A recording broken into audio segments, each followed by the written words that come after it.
किसी के बाप से डरने वाला नहीं हूं,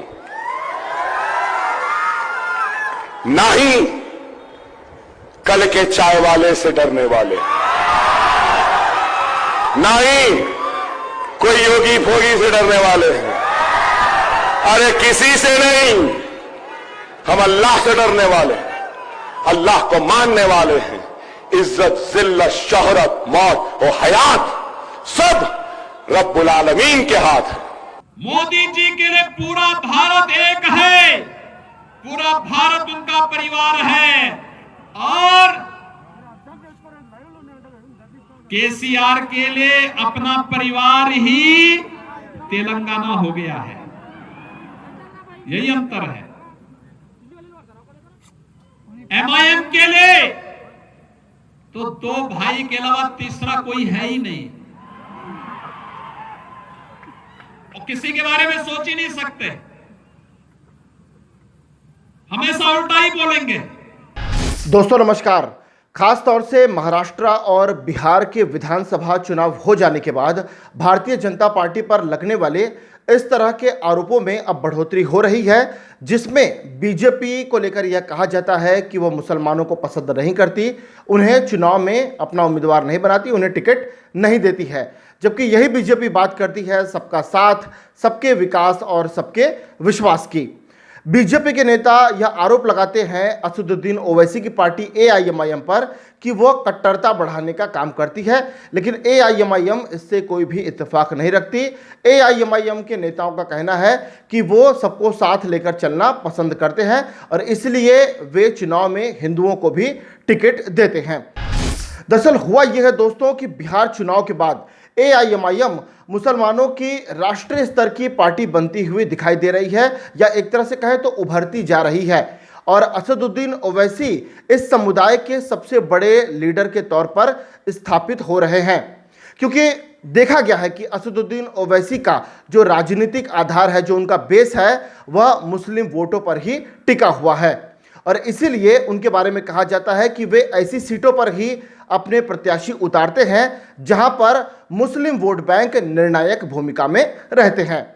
अब हैदराबाद में नगर निगम के चुनाव होने वाले हैं और इन चुनाव को लेकर असदुद्दीन ओवैसी ने पुराने हैदराबाद के इलाके की सीटों पर एआईएमआईएम के 51 प्रत्याशी उतारे हैं और इन्हीं 51 प्रत्याशी में से उन्होंने 5 टिकट हिंदुओं को भी दिए हैं। इस तरह से ओवैसी के 10% प्रत्याशी हिंदू समुदाय से हैं। हालांकि एआईएमआईएम के हिंदू समुदाय के प्रत्याशी उन सीटों पर हैं जहां हिंदू मुस्लिम आबादी लगभग बराबर यानी 50-50% है और यहां विधानसभा सीट पर भी एआईएमआईएम के ही विधायक हैं। असदुद्दीन ओवैसी ने पुराना पुल से सुन्नम राजमोहन, फलकनुमा सीट से धारा भाई, कारवां से मंदागिरी स्वामी यादव, जामबाग से जाडला रविंद्र और रंगारेड्डी नगर यानी कुतबुल्लापुर से एतियाला राजेश गौड़ को मैदान में उतारा है। वहीं ग्रेटर हैदराबाद निगम 2016 के चुनाव की बात करें तो एआईएमआईएम ने 4 हिंदू समुदाय के प्रत्याशी उतारे थे, जिनमें 2 की जीत हुई थी। इनमें कारवां से राजेंद्र यादव, जामबाग से मोहन शामिल थे। आपको बता दें कि कारवा नगर निगम पार्षद सीट पर सभी हिंदू मुस्लिम समुदाय की आबादी लगभग बराबर है।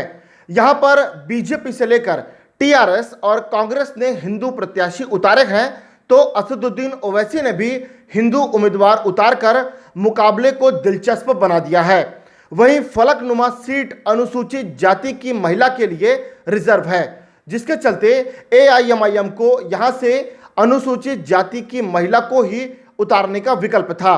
फलकनुमा सीट पर भी हिंदू और मुस्लिम मतदाता बराबर हैं, जिसके चलते यहां भी दिलचस्प लड़ाई बनी हुई है।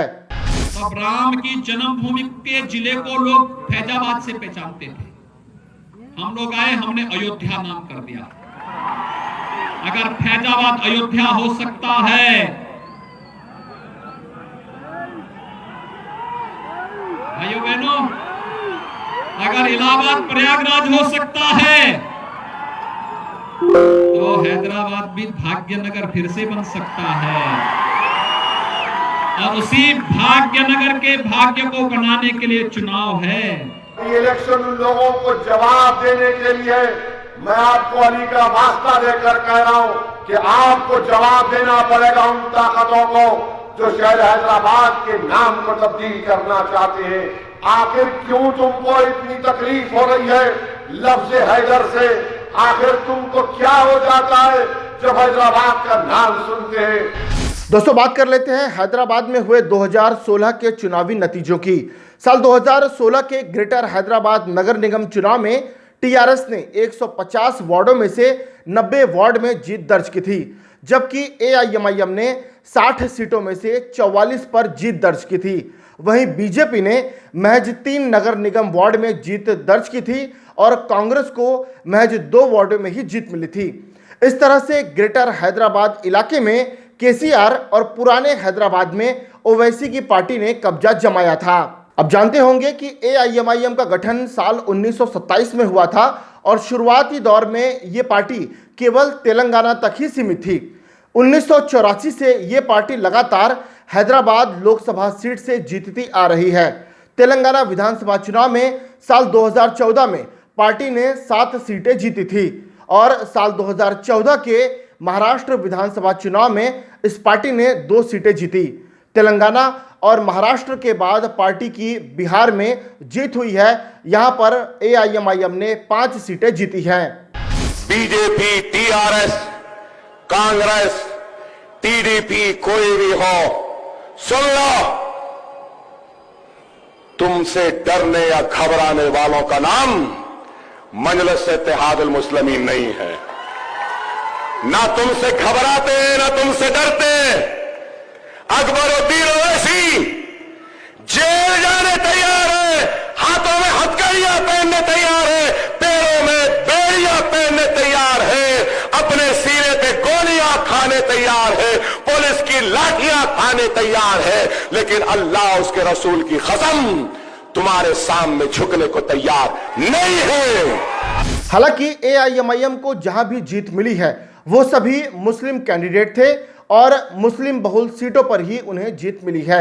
इस तरह एआईएमआईएम ने अपना दर्जा एक छोटी शहरी पार्टी से हटाकर राज्य स्तर की पार्टी के रूप में स्थापित कर लिया और अब असदुद्दीन ओवैसी उसे नेशनल पार्टी बनाने की दिशा में काम कर रहे हैं, जिसके लिए उनकी नज़र अब पश्चिम बंगाल पर जाकर टिकी हुई है, जहां पर लगभग 30% के करीब मुस्लिम मतदाता हैं।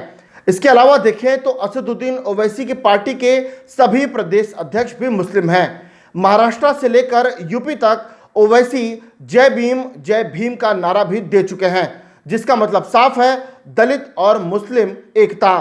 असदुद्दीन ओवैसी अक्सर संसद में मुस्लिम समुदाय से जुड़े मुद्दे प्रखरता से उठाते रहे हैं, चाहे वो बाबरी मस्जिद पर फैसले का मुद्दा हो, 3 तलाक का मुद्दा रहा हो, लव जिहाद का मुद्दा हो, नागरिकता संशोधन कानून का मुद्दा हो या फिर एनआरसी का मुद्दा हो।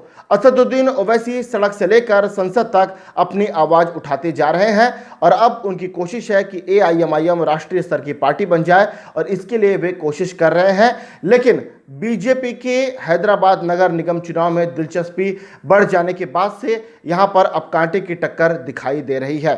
इस खबर पर आपकी क्या प्रतिक्रिया है, कमेंट बॉक्स में जाकर हमें जरूर बताइए। नमस्कार। अब खबरें पाइए सबसे पहले हमारे मोबाइल न्यूज एप्लीकेशन पर। एंड्रॉइड या iOS प्लेटफॉर्म पर जाइए, HW न्यूज नेटवर्क को सर्च कीजिए, डाउनलोड कीजिए और अपनी सुविधानुसार भाषा का चयन कीजिए। खबरों की भीड़ में अपने काम की खबर पाते रहिए। अगर आपको हमारा ये वीडियो पसंद आया है तो आप इसे शेयर करें, फेसबुक पर हमारे पेज को लाइक करें, ट्विटर पर हमें फॉलो करें, यूट्यूब पर जरूर सब्सक्राइब करें ताकि आपको हमारे हर खबर की अपडेट मिलती रहे।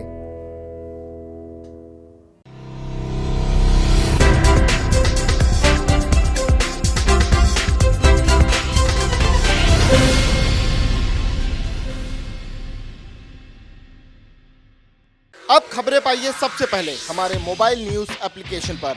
एंड्रॉइड या iOS प्लेटफॉर्म पर जाइए, HW न्यूज नेटवर्क को सर्च कीजिए, डाउनलोड कीजिए और अपनी सुविधानुसार भाषा का चयन कीजिए। खबरों की भीड़ में अपने काम की खबर पाते रहिए।